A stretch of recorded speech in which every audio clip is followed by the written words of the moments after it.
But let's tell you the big developments that have taken place, the latest updates across the country on coronavirus. The total number of coronavirus cases have climbed to 96 with 84 positive cases. 10 people have been cured. The centre says coronavirus outbreak will be treated as a notified disaster to enable aid to be provided to states under the Disaster Response Fund. The Prime Minister has also shared tips on home quarantine. Cinemas, shopping malls have been closed, public places sanitized. 5 states including Maharashtra, Delhi, Punjab, Odisha have shut down in the wake of the pandemic.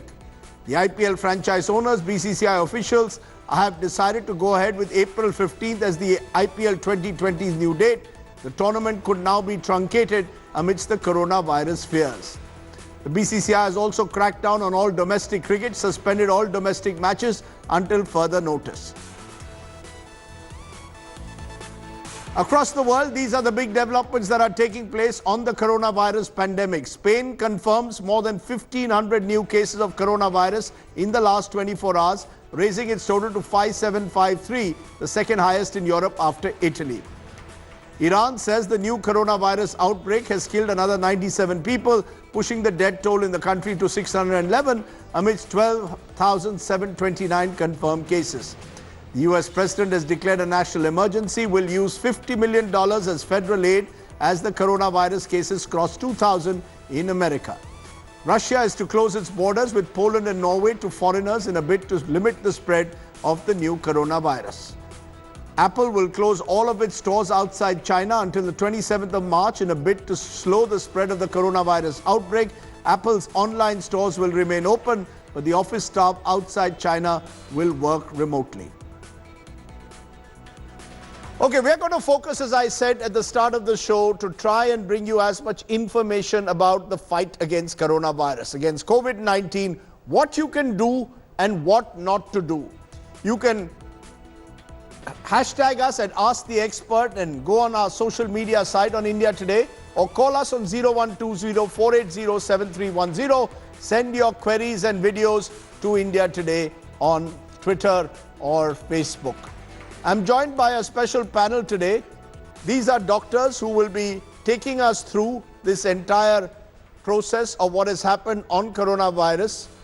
Doctors who are experts in their field. Dr. Harsh Mahajan, founder of Mahajan Clinics. He's got a wide range of clinics and they're looking at the radiology element as well.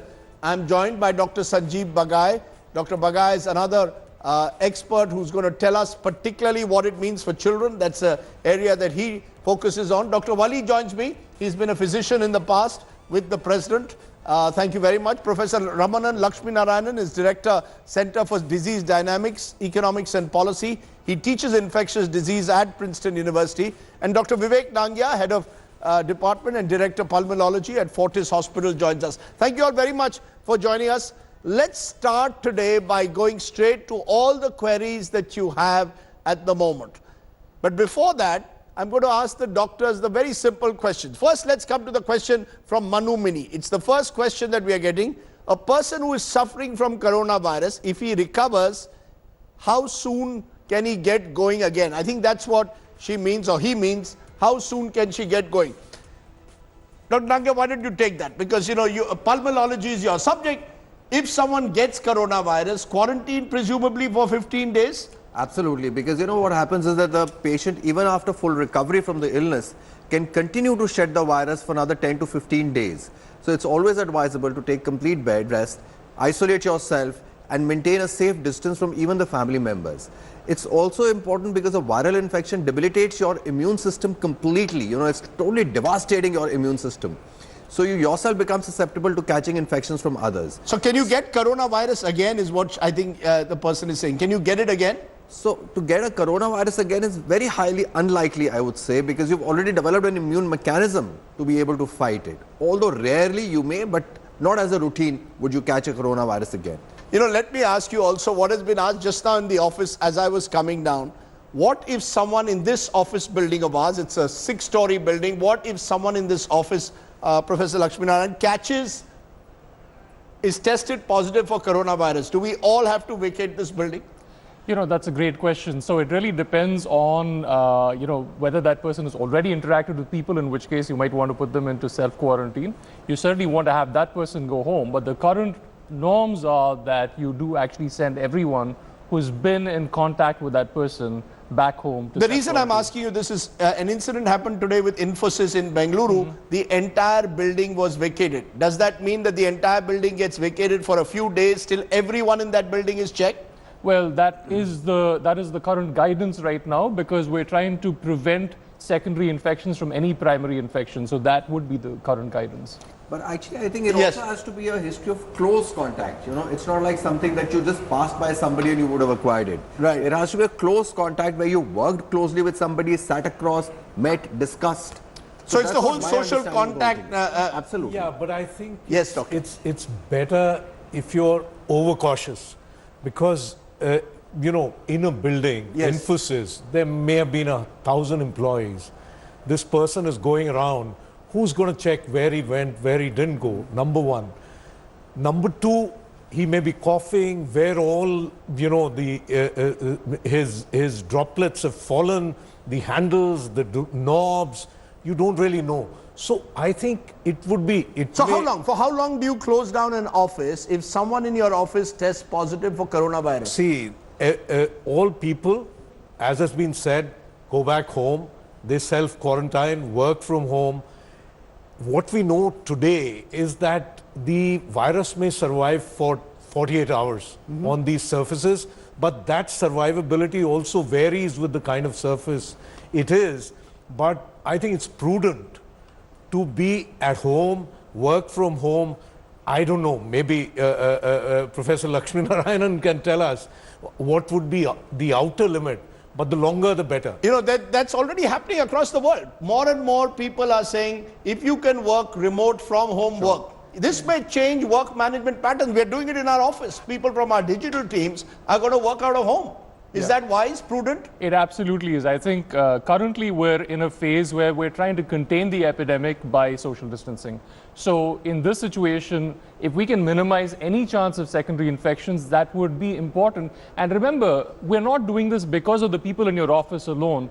We're doing it because of all the elderly people, people with comorbid conditions around the country, because the actions here we're taking are not just to protect ourselves, they're really to protect a lot of other people who are out there, and to prevent the number of cases to get into the millions, because once it gets into the millions, there's no way to contain it after that. Okay, so we are in that containment critical stage where social distancing is an important element. Let's get callers in. Debutrai from Kolkata, your question. Hello? Okay, we have two callers, Debutrai from Kolkata, Nandini from Bengaluru. If any of you are on the phone line, just go ahead and ask your question. Hi, this is Nandini from Bangalore. Can I go ahead? Yes, please do. Yeah, so for the panelists, I have one question on how India should take care of the medical waste. On one side, we're looking at Infosys taking extra precautions of vacating the building, while on the other side, there are a couple of WhatsApp messages or the videos which are circulated across social media, where the second-hand and used masks are cleaned and repackaged with bare hands. So what kind of measures the Indian government should take in terms of managing medical waste? Let's look at that question on masks that you've raised. Dr. Bagai, why don't you take that? Yeah. There is this proliferation of masks all over the place. Everyone's wearing masks. Are masks really a solution? Yeah. There are a few points Particularly in this. second-hand masks, as she puts it. First of all, masks as a general rampant use is not advocated worldwide. The only one or two or three main specific indications for the use of the mask is healthcare professionals, especially the ones who are in intensive care, who come very close in contact with respiratory secretions or who are handling ventilatory patients. The second group of people who would tend to use a mask is in case you have symptoms, like a cold and cough and things. Beyond this, as a general public, use of masks is really not advocated.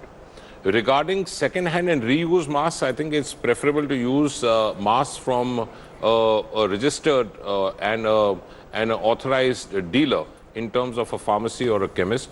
But here again, everyone is tending as a mob media to hoard masks. It's not required. Just flipping back onto the previous point, we know that this virus replicates for about within 5.5 to 6 days. Right. So a mean time of quarantine to see whether symptoms are developing or not should be between 5 and 6 days. Here also a point is, how close in proximity are you to the index person? If you are somewhere in the office and that index person is on another floor, probably not that much of a risk. The risk is there. But the higher the risk is, closer the proximity and greater the duration of time you're exposed to the index But person. on the mask, you are very clear. Don't use second-hand masks. Use registered masks. In fact, the sellers of those second-hand masks They've been arrested. should be behind bars. Yeah, In fact, they has to be arrested. They should get the death sentence, because that is what they are giving to people at large. Yeah, yes, Dr. Wali, you wanted to Also, make a point. masks are not reusable masks. Yeah, They mostly are they are single-use disposable. masks. Yes. My point is very important, that when I entered in your office, I was confronted with the guard standing near that bottle of sanitizer. That was number one precaution, hand hygiene, which you are taking, which every one of us, every one of listeners should follow vigorously, meticulously at home, at every place, in the car, in the kitchen, at the various room entries. This is the utmost sheet anchor So you're of saying the sanitizer prevention. is far more important than wearing masks. Just Well, keep good hand hygiene. Yeah, mask has no use. Okay, let's come to the... Masks have a disadvantage also. Except I'd for like doctors. to talk about certain disadvantages of masks as well. First of all, they give you a false sense of security that you're totally protected from something like a viral infection. Especially when you're wearing a triple-layered mask, which is like a surgical mask, which is porous from all sides. It cannot be a airtight kind of a thing that you're wearing. So obviously there would be air going in, and the virus would actually be going in all the time. And also, once the mask gets moist, then also there's a chance of auto-infection that you could have. Yet again, another disadvantage is the outer surface of the mask gets clogged with all the bacteria and the viruses that has been trapped from the atmosphere around you, the environment around you. As a result, when you touch it on the outer surface, and then you may touch your eyes, nose or mouth, there's a very high likelihood that that infection would definitely go in, even if it was not to go in actually. Okay, point taken. I'm going to get many more callers in, so we'll keep our interventions as short as possible, as direct as possible. Jay Kumar from Pune, what's your question, sir? Yeah, good evening, sir. My name is Jay Kumar. So my question is, one of my relatives has come from Dubai, a lady, on 10th of March, that's Tuesday. She was confirmed that not having any coronavirus on checking at the airport. Now, on 11th of March, she met her sister. And after a brief interaction, the sister met her daughter and granddaughter. Now, they are showing some signs of slight fever, but neither does she, who has traveled, nor her sister showed any signs even after 4 days. Is it possible that they could have caught the virus without the grandmother having caught it? Yes, Lakshmi, Professor, why don't you take that? So It's an interesting question. It's an interesting question. We have to remember that the screening that happens at the airport is a screening, not a testing. They're basically checking to see if you have a cough, exposure to someone with coronavirus, and if you have a fever. So we found that a lot of coronavirus cases are mild, which means that they don't necessarily exhibit the kinds of normal symptoms you would think of with a flu. It might be very mild symptoms. That person could have gotten through the screening process without any problem, but they could still be carrying an infection. So if that person did come from Dubai, and if some family members are showing signs of cough or things which are consistent with coronavirus, that would be a good idea to go get screened and then tested in that situation. But you've had this bizarre case of a woman whose husband, I think, tested positive. Yes. She in panic left by train. She's gone across the world. That is the worst thing you can do, right? Punishable. Rather than self-quarantine. This is not bizarre, this is punishable. This Punishable. is a criminal offense. Offense. What should she have done? She should have self-quarantined. Immediately. Because her husband got it. I mean, the fact that he didn't know when he went from Bangalore to Hyderabad, he was not aware, he developed symptoms there. The moment she came to know, she should have self-quarantined in her home. You don't have to go to hospital and just see whether she's getting it or not. Okay, for a moment, I've got two more guests who are coming in from different parts of the country. We're trying to make this as national as possible. Dr. Om Srivastav is Director at Infectious Disease Specialist at Jaslok Hospital in Mumbai. Dr. Simyasis Bandyopadhyay, Medical Services Director, Apollo Gleneagles Hospital. Thank you both very much for joining us. How would you describe the situation in your respective cities? Let me come to you, Dr. Srivastava first. How would you describe the situation in Mumbai at the moment? Because we are seeing a real uptick in cases in Mumbai in the last 48 hours.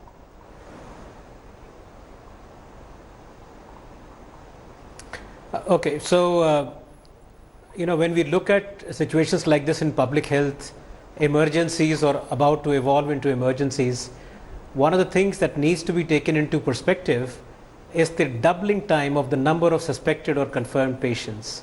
And that is what is going to dictate what kind of biosafety levels you're going to be implementing. That means if it means shutting down of a number of public places, then that needs to be done with a sense of urgency. As of now, the situation in a place like Mumbai, it was evolving slowly over the last about 4 or 5 days, and all of a sudden it is showing a rapid kind of a surge in the potential number of cases.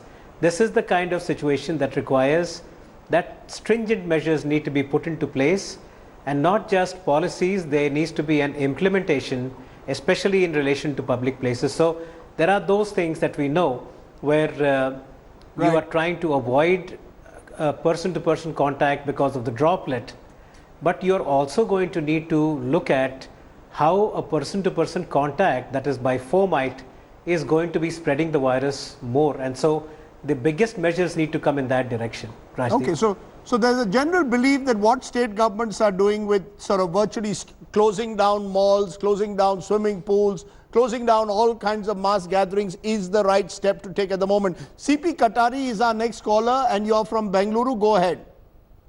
Hello, sir. Hello. Go ahead. Hello.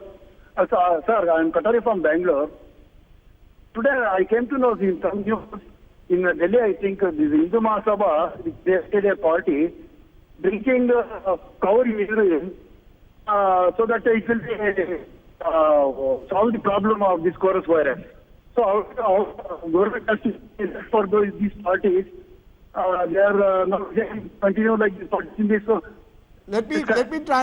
The line is a little bad. I'm presuming you mean that there was a large Hindu Mahasabha gathering that was to be held that has been cancelled.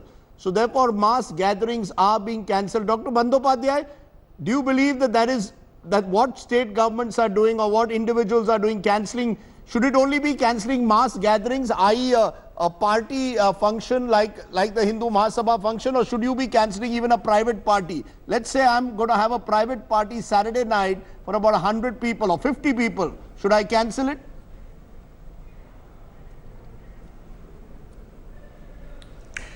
Right. The choice is yours. In a country like ours, it is an open country, so you are free to do what you want to do. But the question here is that if it is unnecessary and if it is not going to contribute much to anybody else, then my suggestion would be not to carry on with the party on a Saturday night for 50 people. The reason is that all the 50 people whom you have got, you are not sure about their whereabouts and you are not sure about their contacts' whereabouts. So if you can limit the exposure, as it was been discussed so far, that the main instrument we have currently in our hand is to limit the spread of the infection. As somebody said that if it goes over 1 million, then we are in big time trouble. So our main aim should be focused, as rightly so by various state governments. In Calcutta also, the government has ordered that all the schools and colleges will remain closed from Monday onwards, tomorrow being a Sunday. So yes, limitation of spread, the only effective measure which we have got, along with contact tracing, is what is going to make us win over this crisis. Okay, so no parties as well. I just want to understand, schools and colleges, how long can you close schools and colleges? Is this, so far most schools and colleges have closed for 14 days. Do you believe that's the way to go? Look at it again, review it again at the end of the month? So Rajdeep, for infectious disease epidemics, there are 3 stages. In the first stage, what you can do is track and trace people who are infected, see who's around them that might be infected. This is the contact tracing. and you try to shut it down. This is what we did for Nipah virus, and we did it quite successfully, and that's why Nipah sort of went away. If you can't do that, and if it's escaped from that stage, then the next stage is this whole social distancing containment idea. If it gets past this stage, we can't keep schools closed indefinitely and everything closed indefinitely. Then you move to what is called mitigation, and mitigation is really reducing the risk, particularly to elderly populations, comorbid populations who are most at risk. Because And that could be a month from now. that could be a month from now, and that may be a drawn out phase. It would depend on whether the virus comes back or whether it goes away, whatever it might be. But that's a phase that's going to be really important, because then the attention shifts from the rest of us to really the people who are most at risk from the very severe illness. Got it. Bashir from Srinagar, you have a question? Yes, sir. Go ahead. Can I speak now? Please go ahead, Bashir. Rajdeep, I want to know, I have got two questions. Now, Ask the one. first one, जो corona virus से एक death हो गई हैदराबाद के आदमी जो था जिसका एज था 75 जी, बैंगलोर तो में। वो जब वो 6 दिन पहले एयरपोर्ट आया सऊदी अरब से, तो उसका कहा गया इसका कोरोना वायरस नहीं है। 6 दिन के बाद वो फैमिली में रहा, 6 दिन फैमिली के साथ उठा बैठा खाया पिया। उसके बाद जब उसको हॉस्पिटल में एडमिट किया तो उसको उन्होंने कहा कि ये कोरोना वायरस से एक्सपायर हो गया, डेथ हो गया उसका। क्या उसकी फैमिली को इन्होंने टेस्ट किया कि उनको वायरस तो नहीं हो गई है उससे, और क्या वजूहत है, क्या इन्होंने इंस्पेक्शन किया कि ये कोरोना वायरस से ही मर गया? इसका क्या सबूत हो सकता है? और अगर हो सकता है कि कहते हैं कि अगर किसी को टच करे या किसी को गले मिले या किसी के साथ बात करे तो ये वायरस यानी फैल जाती है, तो क्या उसकी फैमिली को भी फैला हुआ होगा ये virus? You know, there have been two deaths. There have been two deaths, Dr. Bagai reported, one in Delhi and one at the moment in Bengaluru. Both are people, correct me if I'm wrong, who've had a history of respiratory problems and are over the age of 65. Yeah. Are they the most vulnerable? Yeah, so there are two parts to this question. One is a vast majority of this infection of coronavirus are subclinical infections. Almost 80-85% are subclinical infections. And the second part is it has a very long incubation period, so a vast segment of population can be asymptomatic carriers. You may not exhibit even fever or even a mild cough. The crux of the matter is that you need to eliminate the risk factors. So excessive travel, which is unnecessary, attending large gatherings which are not necessary should be avoided. The highest at risk are population with comorbid factors. The ones who have cardiac illnesses, hypertension, diabetes, immunosuppressions, those are the ones who are more vulnerable. Are the families of those, Dr. Nangia, also vulnerable? So basically any member of the family who has immunosuppression in any form, whether diabetes, heart disease, lung disease, kidney disease, liver disease, any member of the family who's immunosuppressed in any which way would definitely be vulnerable. So even if there's an asymptomatic carrier, the entire family should be considered as immunosuppressed in that kind of a situation. So you take the family as the unit in those situations. So, okay, we have one more question coming in from Mohit from Nagpur. Mohit, your question. Hello, Rajdeep. So my question is that mask name N95. How often we can use a mask? I think we've said, you know, the general mood is don't use masks if you don't have to. Don't use masks necessarily. Yeah. In any case, N95 mask is not to be used by general public at all. We've been repeating that off and on. So don't use it, not to be used. Yes, doctor. So actually what we're doing here is you're actually buying the mask, holding it for your safety when you don't even need it actually. And there may just be a time that comes where we have patients in the hospital and we want to use it to protect ourselves and to treat the patient, to be able to treat the patient better, and the mask may not be available. Yes, so as Mohit, a result, the patient may suffer. Mohit, the answer to your question is N95 or any other mask, you do not need it. Absolutely. It is the healthcare personnel and those who are coming in contact, very close contact with the coronavirus patients in a hospital. They are the ones who need N95. The general public doesn't need any mask. It is either masks are only, again I'll reiterate, for those who are healthcare workers caring for coronavirus patients or patients themselves so that they do not spread it to others. You don't need it. I've been asking my son, who's a doctor and is studying his MS as an ENT surgeon, are you wearing a mask? He says yes. So I guess healthcare professionals need the mask much more than the general public out there. Let's take a break. We'll come back to you, Puneet Mishra, with your question in a moment. Hold on for that. As we've been saying, across the country, we are finding people are responding to the restrictions being put. Citizens are trying at least to change their lifestyle. Take a look at what's happening on the ground. We'll be back in a moment.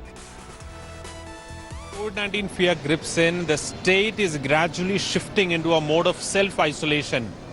And the businesses across sectors have been hit is what we are understanding. So what you see in this frame, I am actually standing in a food court.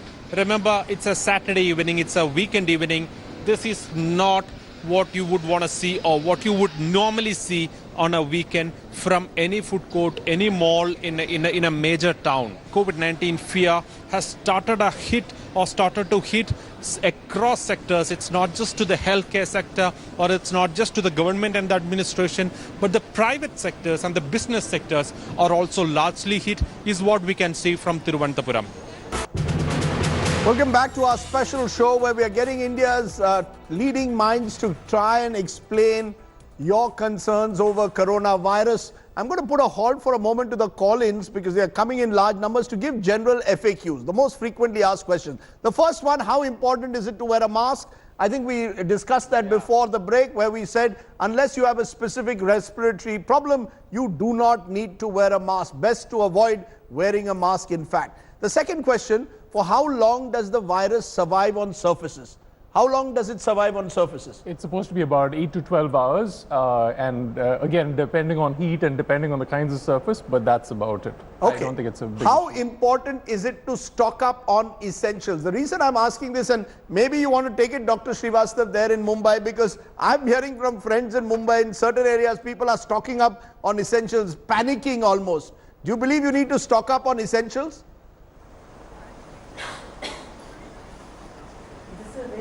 Well, probably yes, in some measure yes, because this virus is not going away anytime soon. So it would make sense to stock up for a foreseeable future. But as you rightly pointed out, in the panic mode that sometimes happens, you are finding some shelves in supermarkets being empty, completely bare, threadbare, and that may not be required at this time. You do need to stock up, but not beyond a certain point. Logic and reasoning rather than panic. Okay, this is an interesting question. Should outside food be avoided? Should outside food be avoided? Not really, provided it's well cooked in any case.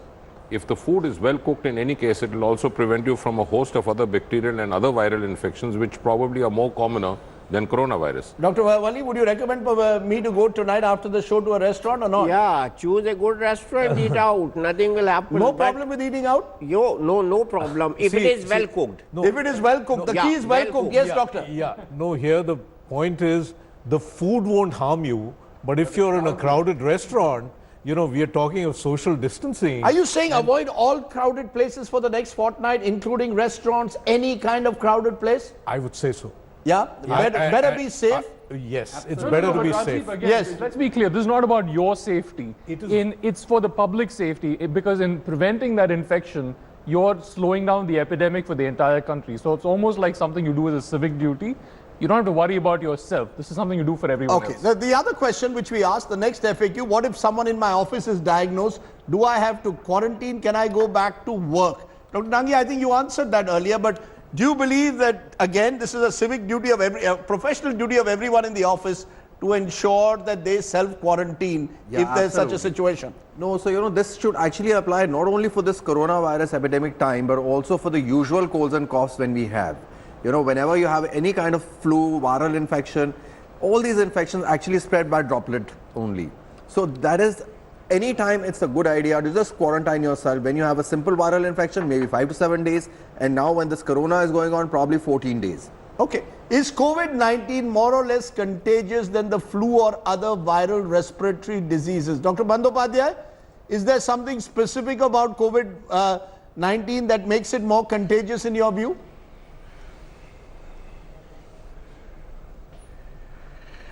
The question here is that this particular COVID-19, which is a mutated form of the coronavirus, it seems that it gives much more respiratory problem, much more shortness of breath, and there's a chance of hospitalization and then subsequent respiratory support is more needed than the normal viruses. One has to understand that we also have got the normal coronavirus in our country, in our society, in our city. This is a particular virus which is a mutated form which we do not have innate immunity in the system. Hence the problem. Our body does not recognize this virus yet. So the catch is there, not in the fact that this, let me just link that, Professor Lakshmi Narayan, to the issue that, I had a cough about 20 days ago, a bad cough. Should I immediately go to the hospital and get myself checked? Today, if anyone develops even the mildest cough, should I immediately go and get myself tested? This whole notion of get yourself tested. So, Rajdeep, it's actually very difficult to get yourself tested because to date in India, only about 5,900 people have been tested. Only 5,900? This is according to the Ministry of Health website. And only 6,500 tests have been completed. In fact, India has one of the lowest rates of testing in the world. So even if you were to go in, unless you had risk factors for having traveled abroad, having come in contact with someone who had coronavirus or really severe symptoms, you would not be offered a test. And this is not true just in India, by the way. This is true the world over. But should I go to my neighborhood hospital and get myself tested? You can't get tested. I mean, I'm telling you. Dr. Mahajan, since you have a series of clinics, are you finding more people coming in the last 1 week to get tested? No, we are not finding that. And to address the question that you asked, see, if I have not been abroad, if I know that I have not been in contact with someone who has coronavirus, and we know there are so many viral infections, flus that are prevalent today, I do not need to ask for that test. I do not need to get tested. So, the question that should I, if I have a feeling, maybe I have coronavirus, if you do not fall in that category, there is no need for you to get tested at this point of time. Okay. How long do the antibacterials last when applied? And are they effective, Dr. Bagai? Is there a period? Is there any proven period for which these antibacterials last? On the hands, in terms of sanitizers and other objects, maybe a couple of hours. But you can, once it dries off and you touch something else which is probably potentially infected, you could again touch something which is not very clean. So the real question is not only of sanitizers, it is just simple soap hand washing. Okay, what kind of precautions should pregnant women take? What kind of precautions, Dr. Nangia? So pregnant women definitely have a suppressed immune system, so they would be more vulnerable. Although in the large studies that have been published, they did not cover many pregnant women. But yes, of course, they are as susceptible to catching, probably more susceptible to catching a corona infection than anybody else. So, but the precautions would still remain the same. The standard precautions of social distancing, hand hygiene, cough etiquettes, and getting yourself tested as and when the symptoms appear. That's the only way you can do it. Precaution before taking a flight, Dr. Wali. Is there a precaution before taking a flight? Best is to avoid it. Even Prime Minister has indicated that travel only if it is inevitable. If it is inevitable for me, I agree that if it is. What if it is inevitable? See, flights are the source of disaster. Please, I'm sorry for saying that, because you are breathing in a closed container for 3 hours minimum.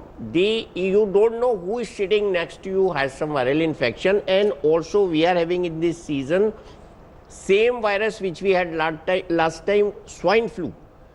I just now before coming to your studio got tested, and I'm giving a clue. Whom should we test immediately for swine flu so that we don't miss out on account of coronavirus?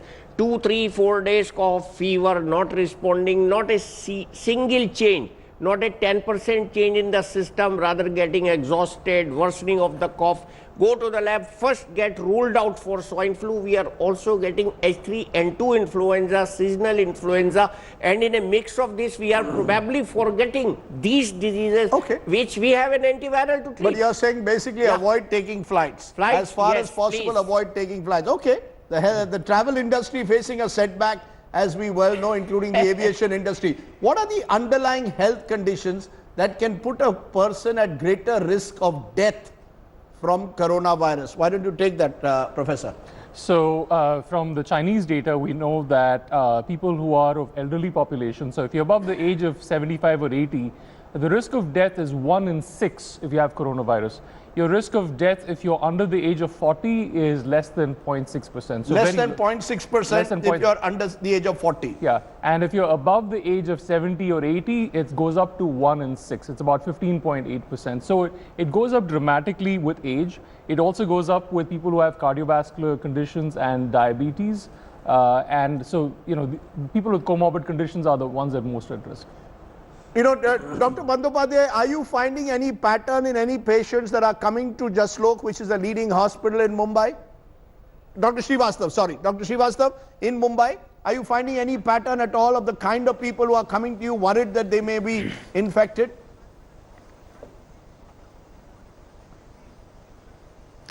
Yes, there is a pattern, but going a step ahead of what has been just described, it's not about a particular condition, but it is about an uncontrolled condition. So it's not so much that because you're a diabetic or a hypertensive, your risk is increased. It's if it is an uncontrolled diabetes, uncontrolled cardiovascular risk, uncontrolled any metabolic process, that's what is going to put you at risk. So there are some newer evidences that if your patient has an altered coagulopathy, that means a clotting process that is not quite within the normal parameters, such patients are at a slightly higher risk. This is still information that we are still collating, understanding pretty much on a daily basis. But yes, those conditions which are uncontrolled in patients who are beyond a certain age, most people will accept, most authorities will accept, it should be over the age of 70 or maybe 75. And some parameters on clinical presentation and laboratory parameters which will make this particular individual at a slightly higher risk are what situations we know and accept at this time, but it's a daily changing information process. Dr. Bagai, you wanted to make a point on pregnant women. Yeah. Now we've seen in the recent past a lot of the viruses initially when they come into the human body, the newer viruses such as Zika, which was there a year back, and Nipah. Initially we thought that it doesn't cross the placental barrier. Now we know that Zika crosses the placental barrier and causes fetal harm as far as the fetal brain is concerned. So it's a word of caution that this virus is still very new into the human system. The body is not immune to it. We are about practically 3.5 months into this phase of evolution. So I think we need to keep, in any case, pregnant women extremely guarded, because any fever, especially in the first 6 months of pregnancy, can damage the organs of the developing baby. Okay, you know, we've been oscillating between a sense of panic and precaution. Are we saying, are we now, broadly speaking, in the stage of panic, or are we in the precautionary stage at the moment? How would you describe the present situation, Doctor? So I feel we still are in that precautionary stage only. We still are in a situation where we can actually control this from worsening or snowballing any further than this. So you have a window of opportunity in a sense for the next 15 or 20 days to contain it? Absolutely. We are even in a country as large as ours. One of the questions that was earlier posed, which I didn't, was could it spread to towns and villages where the public health system may not be as effective as the big cities? See, basically, what are the stages, what are the stages of prevention that we can take place? One is the stage of containment of the disease, where it is basically talking about identifying, contact tracing, and then quarantining. And second is to push the epidemic as far as possible, the peak of the epidemic as far as possible. Right. Because if there is a sudden peak, that means there's a huge burden on the healthcare also. But if we try and push it and delay it as much as possible, then the number of people getting affected over a period of time may be the same as it is in probably a week's time or 10 days time as compared, but they would be getting adequate healthcare facilities, they would be being treated adequately then. So you've got to do a step-by-step process. Before I take a break, I just want to understand Italy, Professor. Why is it that Italy is the worst affected today along with Iran and China? Why Italy? What is it about Italy that has made it so susceptible is what a number of people are asking. So Italy has a high proportion of the elderly population above the age of 60. Unlike India, which is a largely young country, There's a lot of the comorbidity that we talked about, which puts them at risk for severe disease in Italy. They had an entire month to prepare, and they just did not prepare because they didn't expect that they would be the first line in Europe. And consequently, their health system was just not ready. And today there's utter chaos in Italy because their hospitals are flooded, and it offers a view into what could happen if we also don't prepare. Okay, that's a precautionary note in a sense. We'll continue with all your questions in a moment. I just wanted to get the FAQs that people like me really want to ask and don't get answers often. As we head into the break, let's take a look at Italy, because Italy is battling the coronavirus pandemic. Quarantined Italians have taken to their balconies on Friday evening to sing the national anthem and rousing soccer anthems to boost each other's spirits. Back in a moment.